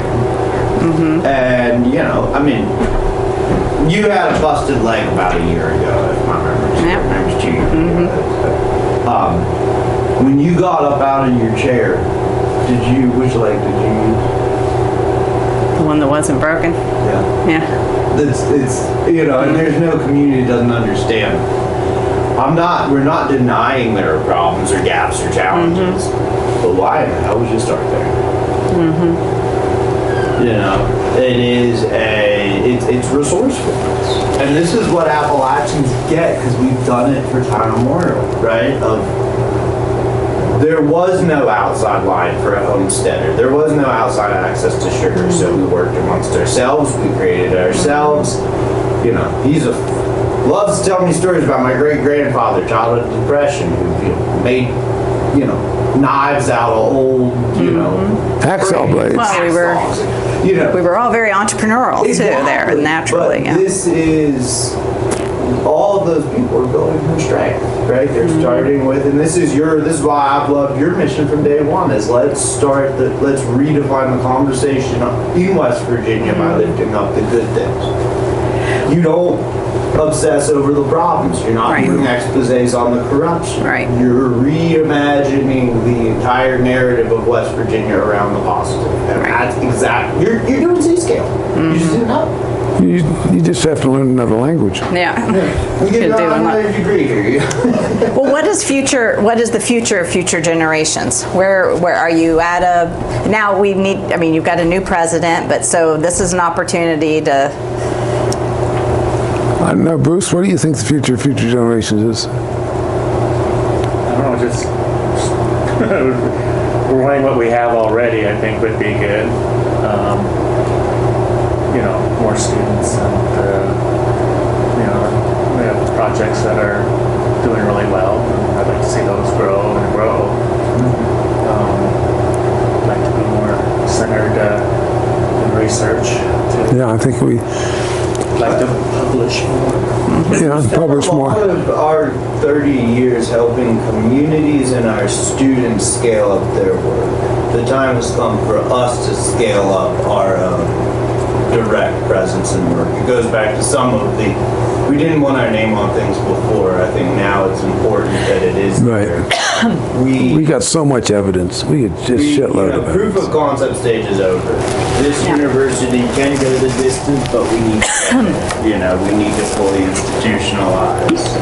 And I think that's the meta challenge, right? Like, if we can help a student have national impact, how do we help ourselves have? So do you market? Are you market? So if you're wanting, you need to grow your students, right, that are coming through.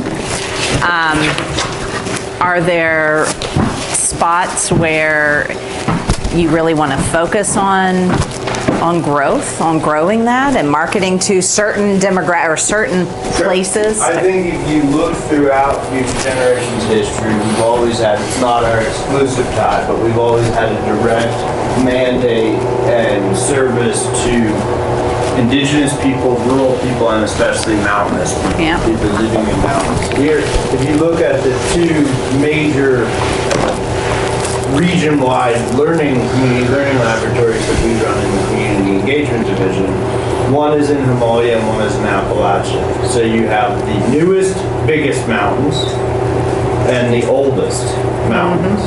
And the synergies across those mountain people, it's uncanny. We're miles and miles apart, but so much of those. The other big thing as we look towards the future is climate. And specifically community climate response. We're not obsessed with the question of whether climate's happening.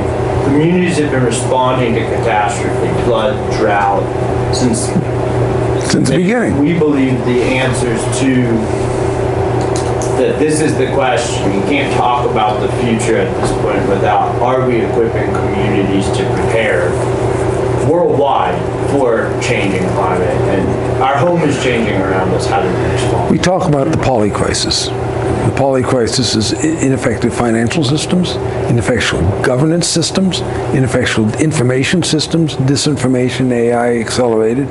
We talk about pandemics, a whole series of crises, and they're all being put on steroids by climate change. And that's the climate change thing. But you talked about advertising. We are actually fairly... Specifically, I think that's really important. Many groups are concerned with stopping climate change. That is not our stick here. Right. Our stick is equipping these communities. McDowell County's seeing more and more flooding. Look at what just happened in North Carolina. Mm-hmm. What we specialize here in is training resourceful communities, and resourceful communities are what can adapt to climate change. And that's what the success mapping is really about, is we're mapping communities that are already being resourceful so they can teach one another and other communities to learn from. But climate, we need to have that. It's But not a debate. It's a- To loop back to your point, people wonder, is that Johan? You should be coming. People wonder about, why don't anybody know about you? Why don't people know about Johan? Well, first of all, do you want to be known about? I mean, because the pain in the work. I love not being in Washington, D.C. because people don't come to talk to me. Okay? But we were achieving significant successes in Tibet. I mentioned some of these. So there was our field notes, and I'll keep this short. All those red lines, there are 13 major nature preserves. Now there are 18 since this book was written. This is 100 million acres of land that's protected. That's the size of Arizona. That's the size of Washington State. This is the Mount Everest, the size of Massachusetts. Okay, so as we were doing this research, and we were bringing snow leopards back from off the endangered species list, yes, we will pat ourselves on the back. We were central to that. Okay, that's threatened now, not endangered. I said, how do we get this news out? So, from our field notes and our pictures, we decided to put together this book. Okay, nobody had ever put together an ecosystem study of Tibet. Okay, well then I said, we're not going to, and then we write the book, an American, a Chinese, a Tibetan, and a Chinese expert. This is the number one Himalayan scientist, eco-scientist, and he's American. That's a Tibetan, head of the Tibetan Academy of Social Sciences, head of the Chinese Department of Forestry, and then this guy. Okay, so he does the forward, but then. Well, we're publishing this, and this is W.W. Norton. It's not New South Media, but it's still it's a publishing company. Oh, wow. And so overlook that. You overlook that. Yeah. So then we publish this, and it goes into the schools of Tibetan. This is the same book in Tibetan, but it has the prestige of that. And then we publish the same book in Chinese, but this book we give free copies to everybody in the Congress, Parliament of Politburo of China. Lo and behold, next year when they're writing the 5-year plan of China, there's a line item for Tibetan conservation that wasn't there before. And now $1.5 billion comes not every year, but on a cumulative basis to support all these conservation projects. So in China, we are known. We have the Green Long March with 80 universities and 10,000. It's just, in West Virginia, we will be known now due to news media. But we were, when Ned Chilton was involved, they knew about the Scholars Academy. They love to take pictures of the yurts. Well, so there's 4 principles, and then we can probably get to a breaking point way beyond here. But I think this book, we haven't said them yet, but there are 4, Seed Scale has 4 principles, and all the other stuff is exciting, but 4 principles, I think you kind of see them coming forward in our work all the time. Principle 1 is build from success. That's where you start. Principle 2 is establish a three-way partnership between the agents, the actual change agents themselves, the bottom up. That's your team. Community, that's your team. The enabling environment, that's government, regulatory, it's also the funders. They like to think they're outside in, but it's religious leaders, right? I mean, we know the power. It's those people who hold sway over not just law, but value and financing, the powers, the movers and the shakers. And then the outside in is the idea of new ideas and innovations, usually represented.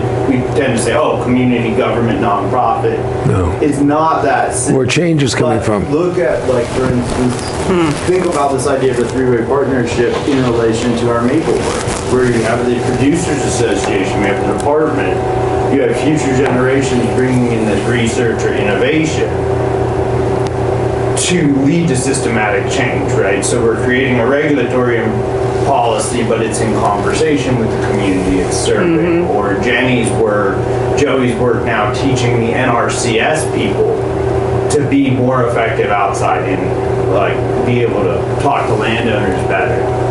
Or Jenny's work now with the farm to school stuff. So that's the three-way partnership. The third one is collect evidence. You don't need big data, you just need meaningful local evidence. It can start with a story, but stories that have facts behind them are even better. That will sway people and will validate the change people already see happening. And the fourth principle. Well, we'll just slow down. It's the third principle is find the truth, find evidence. It's why Gandhi was successful. You make your decisions based from truth. And I don't care how hard you're shouting, even if you're Paul Jenkins. Not power. Not power. And then the last one is effective change. Sustainable long-term change results when people change their behavior. So we're focused on not the parts of the system, not, but the interactions within the system. That's the result. Everybody can change their behaviors. You and Bill Gates, or Melinda Gates, let's just pick on her, don't have the same amount of money. We do not. But you both have the potential to change your behaviors equally. And those are the four things that underpin, so we're saying, okay, how is all this amazing feeding program in Afghanistan tied to maple farming in West Virginia? Those four principles are always being followed. You can see them in all of this work. So where's your pain point? What are your pain points as a organization? Raising a son by the name of Luke. Money. So are you? Luke did an interesting calculation. He said money, but what's interesting is when he was in Afghanistan, sitting there in the middle of the night with other projects going on, he looked at all of the evidence base, and he called me up from Kabul. He said, "Dad, I'm seeing an interesting pattern. Typically, we create double the impact in half the time for 1/5 the cost, but we can't do anything without that 1/5." This is 1/3 the time for 1/5 the cost. So how do you grow that? I mean, what's your plan to not Through a university, through learning. Learning will give you this. Through, I think, look at one is the combination of research and learning hand in hand. So we do action research is what we pride ourselves on. So one obvious thing is there's a lot of funding for grants, right? but that doesn't necessarily, that's very highly restricted money, right? So I think, but that is the feedback between of helping to do meaningful research that's addressing, helping to fill these gaps, and then working with communities, whether it's through all of our different types of students. We have the master's program, also the Sprout School 9-month teacher training program. Right. Was doing the same thing, just that with a different population at a slightly smaller scale. It's 1:30. Should we bring Johan in? Well, Nikki, do you have, I guess, before we bring Johan, I guess, Nikki, do you feel like you're getting what you'd hope to get from this conversation? Do you want to, I'm assuming you want to review your notes and probably call wanting some more information, documentation. Well, I might need to do that, just follow up on some things, but I think we covered a good bit. I mean, for me, it was really, I needed to understand the timeline, the trajectory of where the parts and Bruce, I knew can you the get a parts and copy of pieces. Seat Scale Works? I've got one. I think she should see that. I'll what? bring one down in a minute. What's Okay. that? A book. No, I have the book with me. Seat Scale Works? Summary of both the history, well, that's only 30 years, there have been several years since then, but also the impact and how seat scale works. But there are, I don't know what books you have. You have the Yeti book? Yeah. Do you have the 2 seat scale books? One's called Empowerment. I have the one. I did your empowerment. I have She is one. Justin Lasting? Just That's the one I have. Yeah, Justin. Yeah. She should have the Empowerment book, yeah. What's the one I have? I did order your book on how to, Modern Driving? yes, That book is really selling. yeah, I did order that. I ordered that on Amazon. Yeah. I haven't read that one yet, but It's you. it's a quick, easy read. Thank you. It's the majority of the sales are all out of Germany. It's an official publication now of the German Auto Club. Germans, they love their Yeti. that's amazing. That's amazing. Well, I think it is, one thing I wanted to tell you, I don't know if I mentioned this to you, but one thing we're starting, and I've had lots of conversations with Benedum, but we're going to start a children's magazine. Well, And did I tell you about that? talked Fifth about grade, that. fifth, sixth grades where we're thinking, and it's going to be grant funded. So, but the point, as I've been doing my reading and my research, I'm like, well, we totally have to talk about the Yeti connection in here because kids would just love that. And then to know that This is the most famous man in West Virginia nobody knows about. hi, I'm Nikki. I haven't got a sense of it. nice to meet you. But Nikki, on this, do you know what this leads you to? What that leads me to? This is a or whole the separate QR This code. is a whole Do you know- separate article we need to do. This is big time. Standalone. What is that? This What- is part of the opioid response stuff. I didn't know you were doing anything in it. Oh, this is totally amazing. What this guy we've been working with, Dr. Raj Masih, has realized that you've got all these people who are, now that we've given out all this Narcan, there's all these people who are having overdoses that the Narcan works, doesn't get reported. So, right. and so this sticker campaign using West Virginia cryptids is going around and is getting people to report on, is trying to get us to fill this information gap of like, How many people are really you dying? saved your cousin. Real numbers. You Narcan. You're not report reporting it. You're not reporting it. And so we're under-reporting by leaps and bounds for the state. So a little expose of like, here's where you can call to get your cryptid stickers. Here's how the program works. Would be really cool. But So you here's started that? Yes, Future we started. Generation? Yes, we started.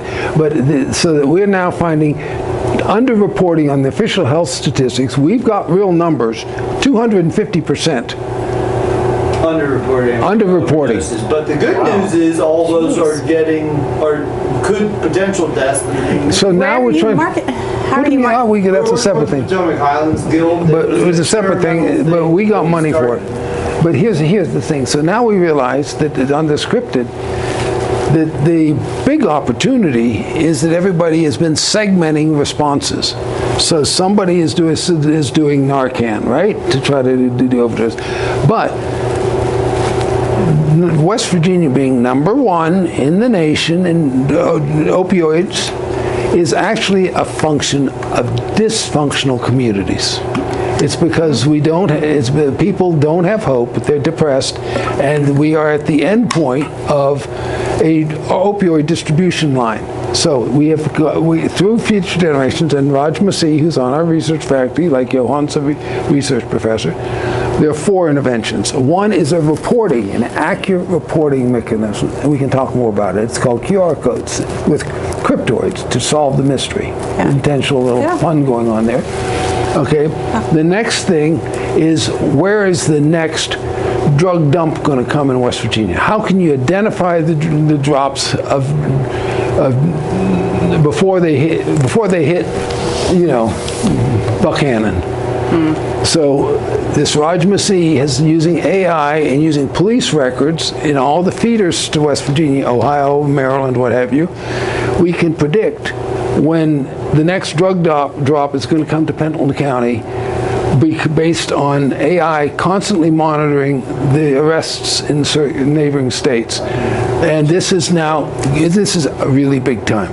So that's point number 2. Let me just run the package, and then you can correct all the points. Then number 3 is, when a person is starting a craving and they're about to take an overdose, nowadays they have a band that they wear on the chest, okay, which sends a signal. It's multiplying heart rate, perspiration rate, anxieties, temperature, and it sends a signal to their mobile. And their mobile then calls their peer recovery specialist and says, Nikki is about to overdose. She's having a craving. And so their peer recovery specialist calls you up and says, Nikki, how you doing? How you feeling? So on and so forth. You feeling a little depressed? Are you working with Intermed on this? Okay, there's some. Okay, I need to tell you about this. Same thing. But we just have this patented now. Okay. That portion? Yes.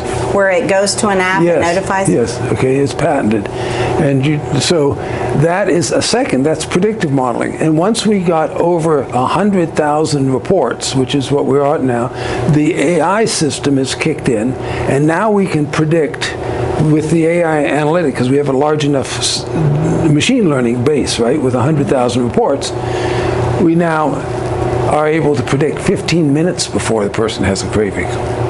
As the early bodily systems start to kick in, before the person even realizes they're going to get it based on these metrics.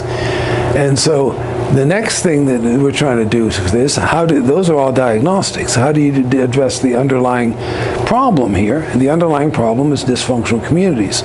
So these peer recovery specialists, and Luke's been working hard on this, and we now have the Department of Health and Human Services funding students to go into our master's degree to learn how to do community development in West Virginia. And so they're already positioned on salary, Elkins, Buchanan, everywhere else, as peer recovery specialists. And so now they're learning how to address the balancing act, not just acute interventions, the Narcan, but to address this other thing. So we're starting to try to think of this thing holistically. How do you address the whole: supply, training, acute identifications, and prediction? And as a university, try to think of the package.